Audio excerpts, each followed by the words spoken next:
શ્રીમદ ભાગવત કથા 10મો સ્કંદ ભાગ 11. કનૈયાએ કેવળ ગોપીઓને જ રસાનંદનું પાન કરાવ્યું છે એમ નથી. માતા યશોદાના વાત્સલ્ય ભાવને પુષ્ટ કરે એવી અનેક લીલાઓ બાળ કનૈયાએ કરી છે.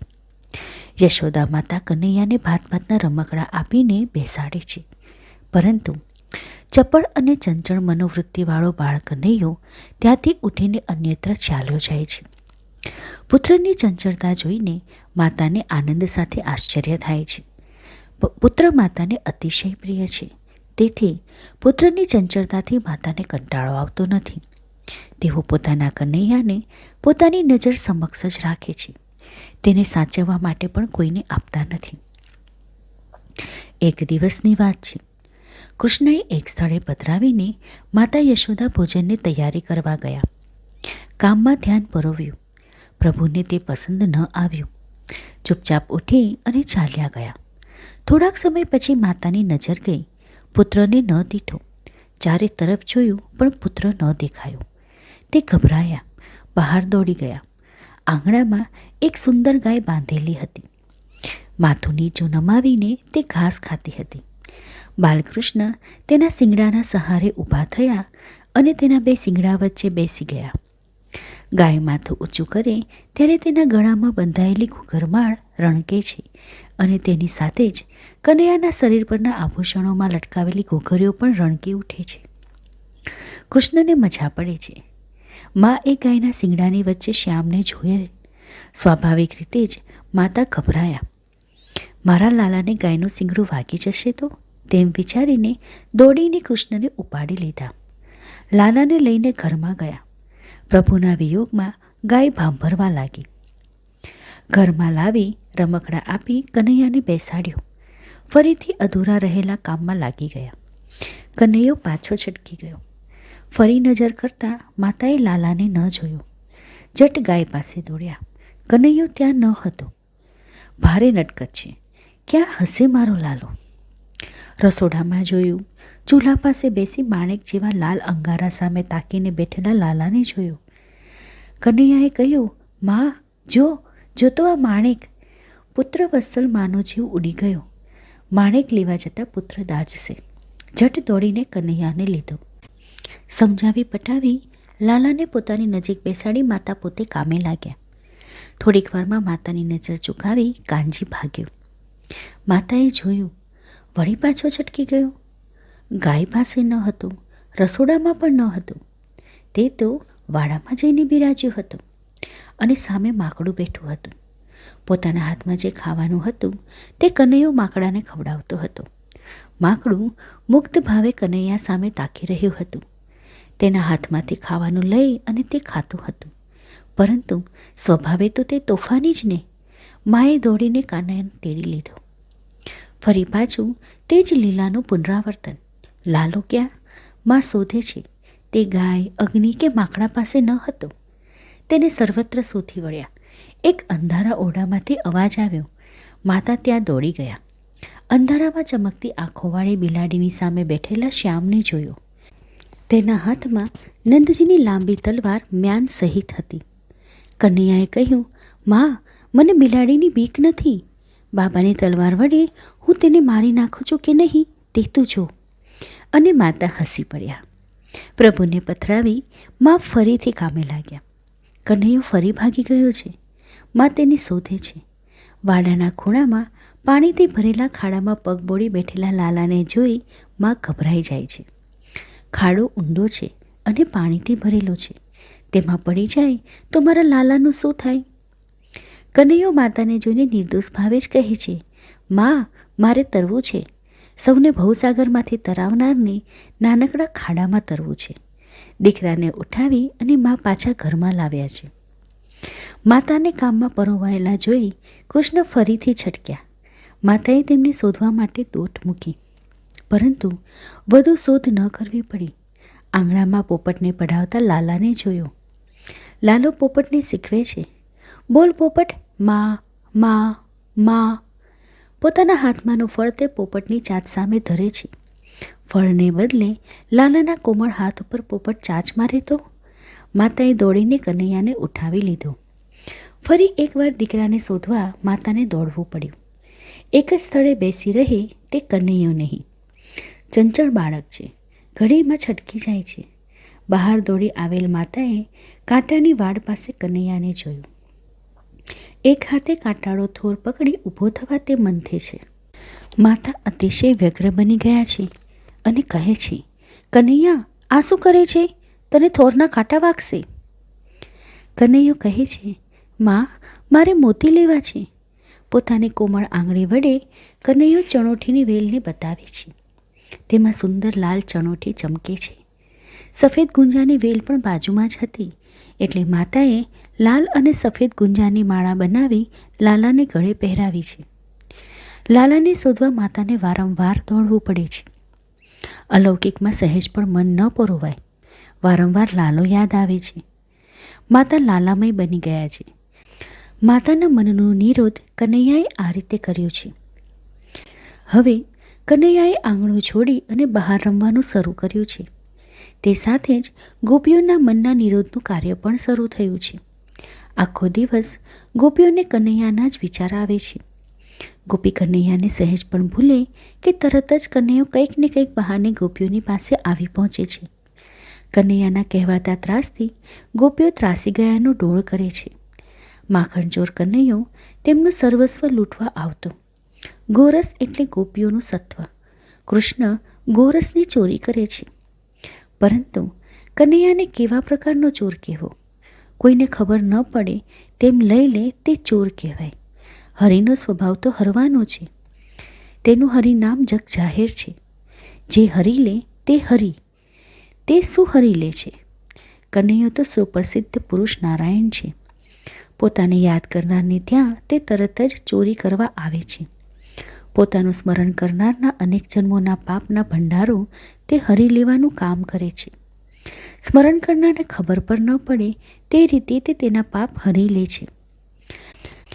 પ્રભુને નવનીત પ્રિય છે, તેથી જ તેમનું નામ નવનીત પ્રિય છે. જ્યાં જ્યાં નવનીત હોય ત્યાં ત્યાંથી તે તેને શોધી લે છે. તેનું તે અંગીકાર કરે છે. દધિમંથન કરી નવનીત તૈયાર કરનાર ગોપીજનોને તે આનંદ આપે છે. શ્રીનાથ દ્વારામાં નવનીત પ્રિયજીનું સ્વરૂપ બિરાજે છે. કૃષ્ણ માખણ ચોર. તેની નજરમાંથી પોતાનું માખણ બચાવવા ગોપીજનો જાત જાતની યુક્તિઓ કરે છે. કોઈ એક ગોપીએ ઊંચા શિકા ઉપર માખણની મટકી મૂકી છે. તેના ઉપર પાણીથી ભરેલી થાળી મૂકી છે. નીચે ખાટલો પાથરી ગોપી તેના ઉપર સૂતી છે. માખણ લેવા જતાં થાળીમાંથી પાણી નીચે પડે. ગોપી જાગી જાય અને ચોરને પકડી લે. ઘણી જ સરસ યુક્તિ છે. તે ગોપીનો દીકરો માખણ ચોરીની ટોળકીનો સભ્ય હતો. તેણે પોતાની માતાની યુક્તિ કનૈયાને કહીને સંભળાવી. ચતુર શિરોમણી ચોરે કમળની લાંબી પોલી નાળ લીધી અને તેનો એક છેડો પાણીમાં મૂક્યો. બીજો છેડો ગોપીના ખાટલાની નીચે રાખ્યો. નીચેના છેડાને મોં લગાડી પાણી ચૂસ્યું અને તેમાંથી પાણી વહેવા માંડ્યું. ક્ષણવારમાં જ થાળી ખાલી થઈ ગઈ. પછી દિવાલ ઉપર 2 વાસ ગોઠવી તેના ઉપર ચઢી થાળી ઉતારી ખાટલા નીચે મૂકી દીધી. માખણની મટકી લઈ અને પલાયન થઈ ગયા. પછી આનંદપૂર્વક માખણની મિજબાની ઉડાવી. ગોપી જાગી. ખાટલા નીચે પગ મૂકતાં જ તેનો પગ પાણીમાં પડ્યો. થાળી ખાટલા નીચે પડેલી જોઈ અને તેણે ઊંચે જોયું. માખણની મટકી ત્યાં ન હતી. આવું કેવી રીતે બને? ચતુરચોળે કમળની નાળ ત્યાં જ રહેવા દીધી હતી. તે જોઈ અને ગોપી બધું જ સમજી ગઈ. પછી તો કનૈયાની ચતુરાઈના જ્યાં ત્યાં ગુણગાન કરવા લાગી. કૃષ્ણનું નિરંતર સ્મરણ ચાલુ થયું. માખણ તો ચોરાયું, સાથે તેના દોષ, પાપ અને તાપ જે કાંઈ હોય તે બધું જ હરિએ હરી લીધું. એક ગોપી સુંદર લાડુ બનાવતી હતી. કૃષ્ણને ખબર પડી. તેણે તે ગોપીના બાળકને આંગણામાં બેસાડી અને રડતું રહેવાનું સૂચવ્યું. પોતે ઘરમાં પધાર્યા. ગોપીને કહ્યું, તું અહીં લાડુ બનાવે છે, ત્યાં બહાર આંગણામાં તારો છોકરો રડે છે. દીકરાને શું થયું હશે? ગોપી બહાર દોડી ગઈ. જતાં જતાં ભલામણ કરતી ગઈ, કનૈયા, જોતું રહેજે, બિલાડી આવી કશું બગાડે નહીં. ગોપી બહાર ગઈ. દીકરાને રડતો જોયો. તેને શાંત કરવા પ્રયત્નશીલ બની, પરંતુ દીકરો શાંત રહેવાનો જ ક્યાં હતો. કનૈયાને લાગ મળ્યો. લાડુ લીધા અને બારીમાંથી હાથ લંબાવી પોતાના મિત્રોને આપ્યા. પછી બહાર નીકળી ગયા. તેમને બહાર આવેલા જોઈ ગોપીનો દીકરો મનાયો. ગોપી ઘરમાં ગઈ. કનૈયો તેના છોકરા સાથે બહાર દોડી ગયો અને બધા જ લાડુ ઉપર તૂટી પડ્યા. ગોપી ઘરમાં ગઈ. કનૈયો તેના છોકરા સાથે બહાર દોડી ગયો અને બધાએ લાડુ પર તૂટી પડ્યા. ગોપીએ ઘરમાં જઈને જોયું, લાડુ ન જોયા. થોડીક વાર પછી કનૈયો પાછો આવ્યો તો ગોપીએ પૂછ્યું, અલા કનૈયા, બધા લાડુ ક્યાં ગયા? કનૈયાએ કહ્યું, તે અમને કહ્યું હતું કે બિલાડી આવે તો જોજો, તે કશું બગાડે નહીં. એટલે અમારું ધ્યાન તો બિલાડીમાં હતું, લાડુમાં ન હતું. અને પછી હસતા હસતા તે ત્યાંથી નાસી ગયો. ગોપીનું મન તેની પાછળ દોડી ગયું અને પ્રભુમાં પરોવાયું. એક ગોપી તો એવી કે માખણની મટકીની નજર સામે રાખીને જ બેસે. ક્યાંય પણ જાય તો મટકી સાથે લઈને જાય. નંદકિશોર તેના ઘરે ગયા. તેનું મનમોહક રૂપ જોઈ ગોપીનું મન લોભાયું. કનૈયો કહે, લાવ ગોપી, તારી માખણની મટકી હું સાચું. ગોપી કહે, નાના કનૈયા, તું રહેવા દે, હું તેને સાચવું છું. કનૈયાએ કહ્યું, મને બહુ ભૂખ લાગી છે, મને દૂધ આપને. માખણની મટકી સાથે લઈ ગોપી દૂધ લેવા ગઈ.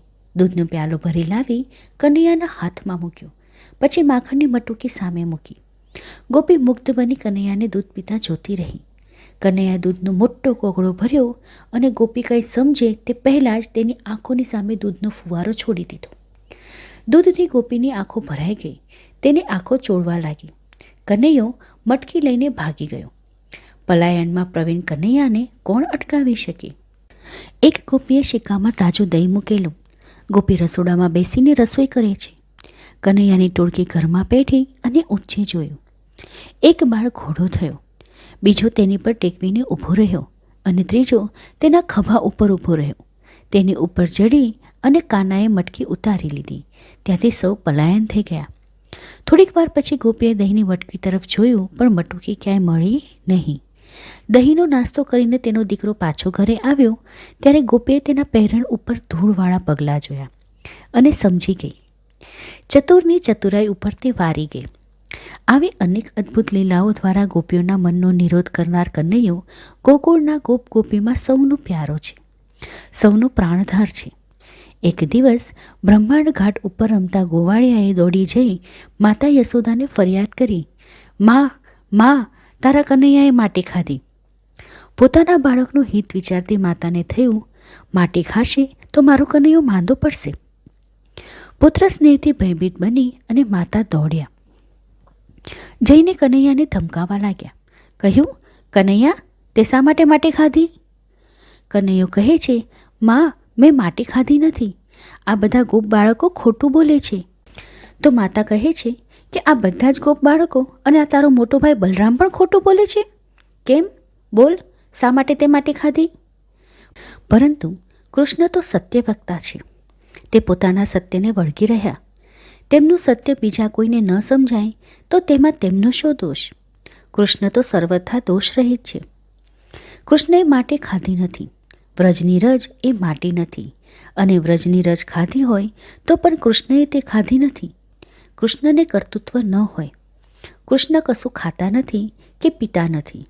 તે તો કેવળ ભક્તોના આનંદ ખાતર કર્મ કરે છે. તેને કર્મ ન કહેવાય, લીલા કહેવાય.